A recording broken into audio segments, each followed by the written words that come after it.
Hey everyone, PT here, and welcome to the second video of my YouTube channel, and this one will be about the 3 best decks in Standard. So which decks these are, the best build for each deck, and some tips on how to play each of them. And I'm gonna show you my preferred versions throughout this video, but after that you can just go to the descriptions and see the exportable deck list for Magic Arena, so you can just take them for a spin right after the video. And before I start, I think it's important to mention that this Standard format is very wide open. And what that means is that there are a lot of decks that are viable. So I'm going to give you the top 3, the ones that I consider the 3 best, but that doesn't mean that, numbers 4, 5, and 6 aren't good either. I think the difference between the best deck and the 5th best deck is very small. So if you have never played a game with the best deck, but you have played a lot of games with the 5th best deck, you're much better off playing the 5th best deck. As long as your deck is reasonable, you can play in this Standard format. And there have been Standard formats where this wasn't the case, right? Recently we had, Teamwork Reclamation, and Simic Food, and these were formats where if you didn't play the best deck, you were making a mistake, because the best deck was far and away the best deck. It was better than everything else. This is not the case here. The difference between number 1 and numbers 4, 5, 6 are very small. So if you're not comfortable with any of these decks and you have a tournament right now, just play whatever you're comfortable with. But if you have time to learn, time to practice, or if you have, if you're equally experienced with all the decks, then I believe the top 3 is the top 3, right? I think these are the 3 best decks. Even though they aren't the best decks by a lot, they're the ones that will give you the best chance to win.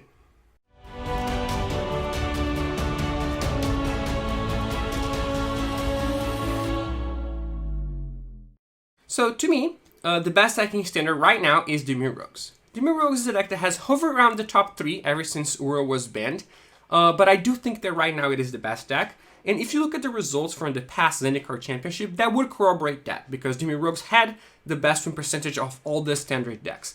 It wasn't very high, right, because again, the format is very close to each other in power level, so it was, I think, 54%, right, which is not outrageous or anything, but it was the highest of the major decks, so I do think it's the best. I already thought it was the best deck, that is why I played it, right, but the results do corroborate that a little bit. For those who don't know, Dimir Rogues is a deck that is a little bit different than the other tribal decks that we've seen, right? If you think tribal, you might think humans, goblins, merfolk. These are just dedicated creature decks that want to, flood the battlefield, basically, and have strength in numbers, right? Rogues is not like that. Rogues is an aggro control deck. It's more similar to Fairies, to Delver. It just happens to use Rogues as a means to an end. So he's using cards like Thief's Guild Enforcer and Soaring Thought Thief to mill the opponent, to then power up your really strong card, which is Into the Story. So you're using Rogues as a bridge to get you into the story to cost 4. You're not using Rogues because your goal is to play 1,000 Rogues and kill your opponent very quickly with all your Rogue synergies. That's not how this deck operates. And even though Rogues is, in my opinion, the best deck, it is also the hardest deck to play in Standard by far. I think if you're not a good Rogues pilot, it will not appear to be a good deck to you. So my recommendation here is that if you have a lot of time, then you can pick up Rogues, right? You're going to learn how to play it, and what you learn from it will be very useful in your Magic life, because there are concepts that are very broad. They're not exclusive to Rogues only. Some of them are, right? The milling part is kind of exclusive to Rogues, but the whole aggro control and deciding if you want to be aggressive or defensive is not. So it is worth pursuing and learning, because you will become a better Magic player by doing that. But if you don't have a lot of time, then I would not choose Rogues. Even though I do think it's the best, I think if you don't play it well, it's not a good deck, and it's very hard to play well. And the reason it's very hard to play well is because you have, well, there's 2 reasons really. The first one is that all your cards are cheap, right? You have a lot of cards that cost 1 and 2 mana, they have flash, so the combination of plays that you can make is very, very high. Right, if you take a deck like, Esper Doom Foretold, sometimes you're going to have 1 card that costs 2 in your hand, 1 card that costs 3, and 1 card that costs 4. So your play sequence is a given, right? You're going to play the one that costs 2 on turn 2, the one that costs 3 on turn 3, and the one that costs 4 on turn 4. That's very simple, right? But if you have a deck like Rogues, then all your cards are going to cost 1 and 2. They're all going to have flash. So you're always going to have a very big combination of cards that you can play. Right, so are you going to play the Thief's Guild Enforcer and the Blister's Thirst and the Drown in the Loch? Or the Soaring Thought Thief and the Heartless Act, right? Or the Soaring Thought Thief and the Thief's Guild Enforcer, in which order? Right, so all these things are things that you have to answer constantly when you play a deck like Rogues, that you don't have to answer when you play other decks. So it's just an overload of possibilities when you play a deck like Rogues.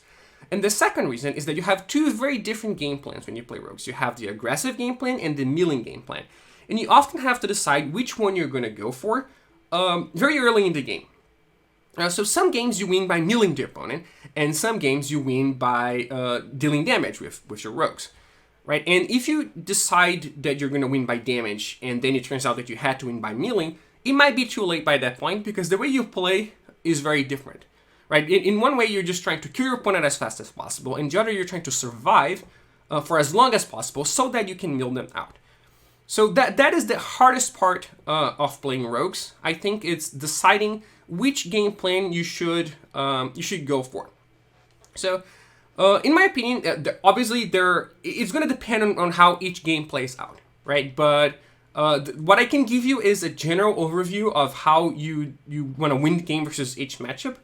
And I think that it is also different between game 1 and game 2, right? For example, in the mirror, game 1 is almost always won by decking, right? So you don't care much about damage because there are too many answers to the creatures. You care about decking your opponent. And that means sometimes you just don't even cast them into the story in the middle of the game, right? Because these 4 cards are going to matter a lot. But then game 2, things change because of this card, Skyclave Shade, which is extremely important in the mirror. And this means that you can no longer outlast all your opponent's creatures with removal and with counter spells because the Shade just comes back forever. So you can no longer just try to mill your opponent out. In fact, you don't want to mill your opponent out, which means you take out your Rune Crabs in the mirror, and then you bring in Skyclave Shades, and this is how you win. So game 1 in the mirror, you try to win by decking, but game 2 you try to win by damage. Then if you take Gruul, which is red-green, an aggressive deck, right? It's very similar. Game 1 you're trying to win by decking because they can punish you. In game 2, you're often trying to win by damage because they have cards like Ox of Agonas and Phoenix of Ash that really punish you from milling them a lot in the very early game. Versus decks like Mono Green Food and Timur Ramp, I think you try to win by milling them all the time, right? Whether that's game 1 or game 2, regardless of how it looks like, how the sideboard looks like, you're trying to mill them out. It is very hard to actually kill them. They have a lot of defensive tools. They gain life. So milling them really is better because they don't have a way of killing a Rune Crab most of the time. They have very few removal spells. So Rune Crab is going to stay in play for a while. Your Tears-Gilding Force is going to stay in play for a while, which makes milling them a lot easier than trying to win with damage. Because they do have blockers. They just don't have ways of killing your creatures and taking them out of the battlefield. And then versus the control decks, if they're playing 60 cards, milling them is the number one plan. If they're playing 80 cards, such as Dimir Yorion or Esper Yorion, then you really want to be killing them with damage because 80 is a lot of cards. So my number one tip that I could give you when it comes to this Dimir Roach deck is to just identify your win condition, right? Know if you should try to kill your opponent by damage or by milling very early on in the game, depending on what you're playing against and what the game looks like. And here's the sideboard for the deck. It is very straightforward, I think. The only thing that is not very obvious is that I don't like Cling to Dust versus the green decks, right? The green decks, often it's very appealing to have Cling to Dust against them because they have Feasting Troll King or Chainweb Arachnia. But I think it just doesn't do enough. It's just very, very narrow. I would prefer them not be in my deck. As for the actual deck list itself, I think the main differences that you might see are Lures of the Dream Gem over Zarisem, right, which I think is quite common nowadays, but some people still play Zarisem. I think that's a mistake. I think Lures is just too powerful to give up. And the second big change is Off One Mind, right, which is this card right here, which is a card that not everyone plays, in fact almost no one plays, but I do think it's quite good in this deck because it's a very cheap deck, so you're going to draw cards and you can play whatever you drew in the same turn, right, because everything is very cheap, and because your best cards are very, very good, right? Drown in the Loch is very good, Into the Story is very good, and you can play more of those, but you want to have access to more of those, right? So you play a card that draws cards, and at the same time you think, well, against an aggro deck I want more removal, against a control deck I want more creatures, so how do I feat a card that I can play more Drown in the Lochs, right? Because that is the one card that is a removal and a counter spell. So I'm playing a draw 2 because sometimes I'll draw the removal, sometimes I'll draw the counter spell. So it inflates the number of each type of card in your deck without making it so that you draw 10 removal spells versus a deck with no targets, right? And the other unconditional thing that you have in the sideboard is Negate is, I think, quite good versus Gruul, which is not very intuitive. So this is Dimir Rogues, I think, the best decking standard. The second best decking standard to me is Gruul Adventures. Gruul is a deck that, it has been number one at certain points. Then the metagame evolved a little bit. There's been more Esper, more green-based decks. So I think right now it's number two. But it is very, very close to number one. So I think these are, Dimir and Gruul are the clear two best decks in the format. And for those who don't know, Gruul Adventures, it is your straightforward red-green aggro deck, right? It wants to kill your opponent and get them dead as soon as possible. But the difference that this deck has is that it's also got a lot of staying power. So a lot of the time when you're playing versus a deck like Mono Red, right, you just kill all their early stuff and they're hopeless. They can't win the game anymore. This is not the case for this deck. This deck has cards like Agile Innkeeper. It has cards like the Great Henge and all of the sideboard. And that makes it very, very resilient. So this deck is a very good mix of aggression. It has this busted draws that just kill you out of nowhere and you can't react to, right? Especially on the play. But it also has staying power. It can outlast sweepers, it can outlast removal, it can outlast counterspells and discard, because it's got cards like Agile Innkeeper and the Great Henge, but also a lot of the 2-for-1s from the Adventures cards themselves, and Shatter Skull Smashing, right? And Kazeno Mammoth to an extent. So it is a very, very strong deck in all sides of the spectrum, right? It can do a lot of things very well. This particular build of the deck is Autumn Burchett's list from the Zendikar Championship. The only difference is that I have one extra sideboard card versus Rogues, because I think this main deck is very weak versus Rogues, so you have to compensate in the sideboard. I give a lot of respect to Rogues. And the reason I think this is the best list right now is because Ember Shieldbreaker is a very strong card in a green metagame, right? It's very good versus the Great Henge, which is the most important card in a lot of situations. That's against mono green food and against the mirror. And also it stops Embercleave and even Glass Casket, all of the white decks, right? So I think that is a good card to have right now, even though it's not good versus Rogues. I think it's good versus everything else. And this deck is, actually not very easy to play either.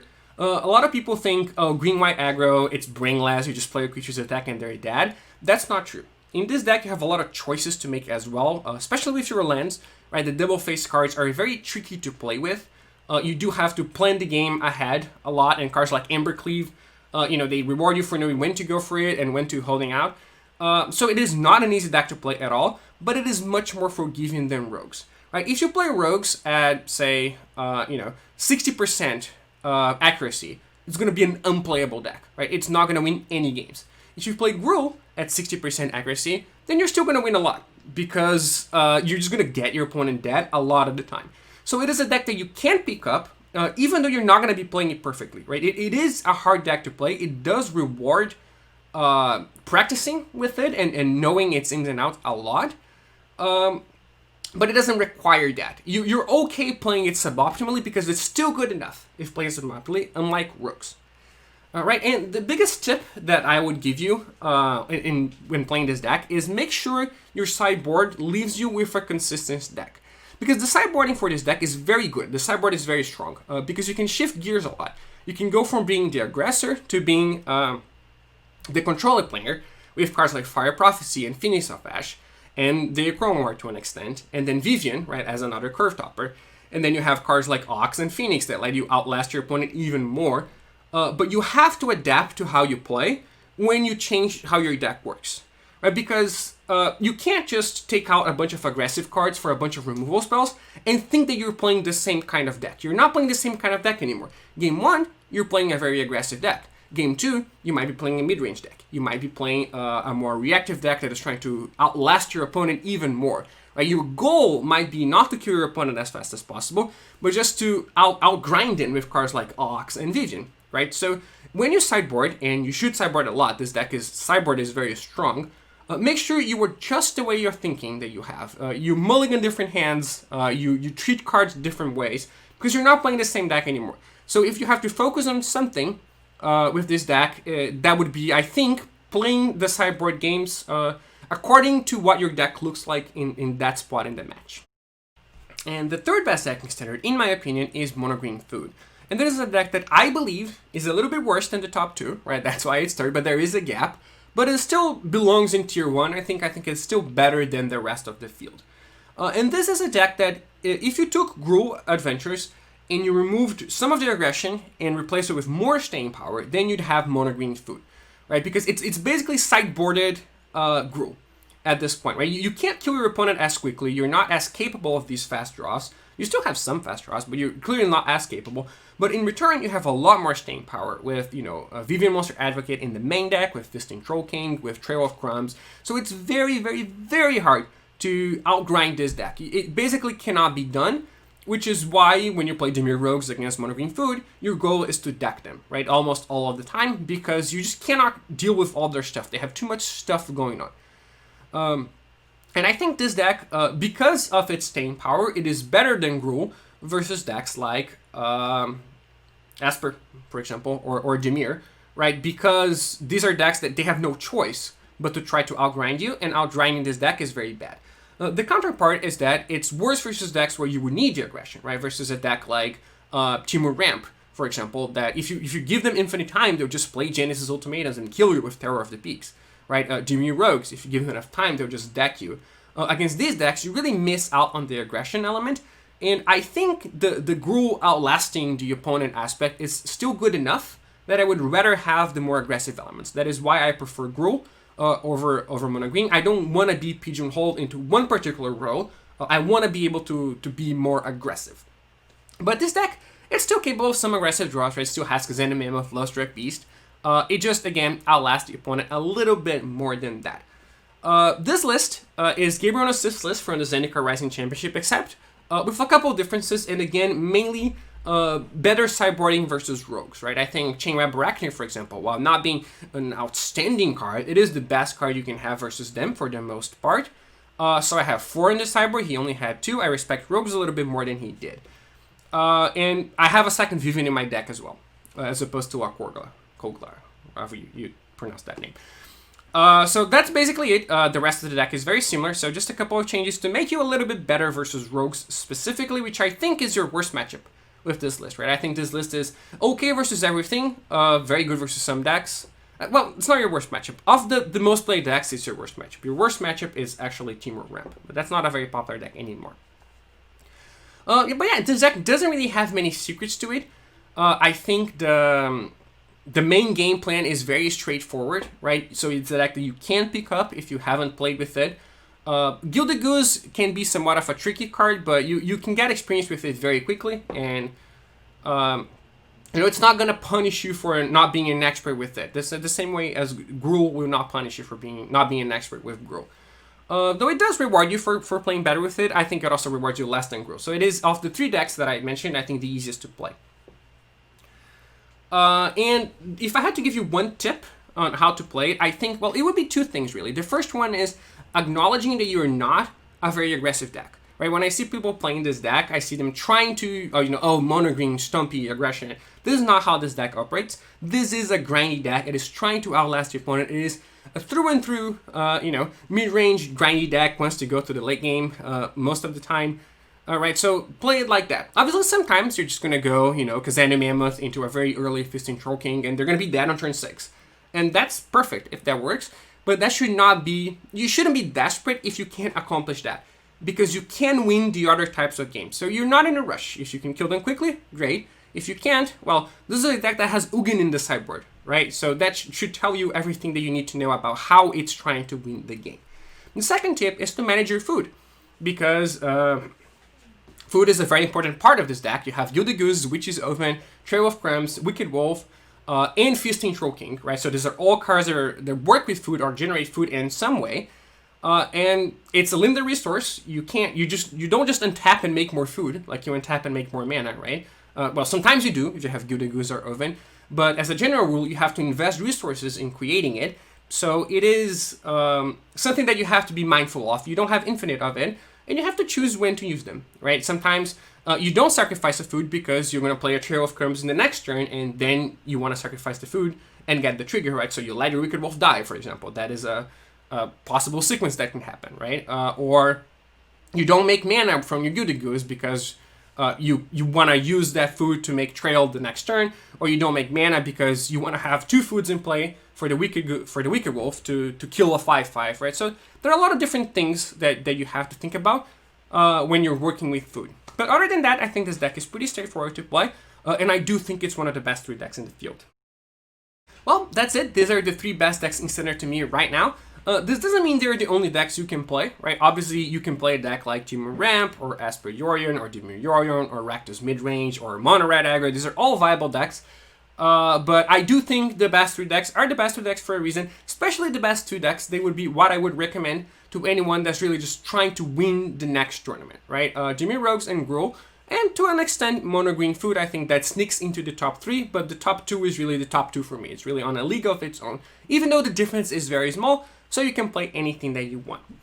And if you like this video and this type of content, the idea would be to have weekly content that is going to make you better at Magic and make you more likely to win the next tournaments. Make sure to like and subscribe, and I will see you in the next video.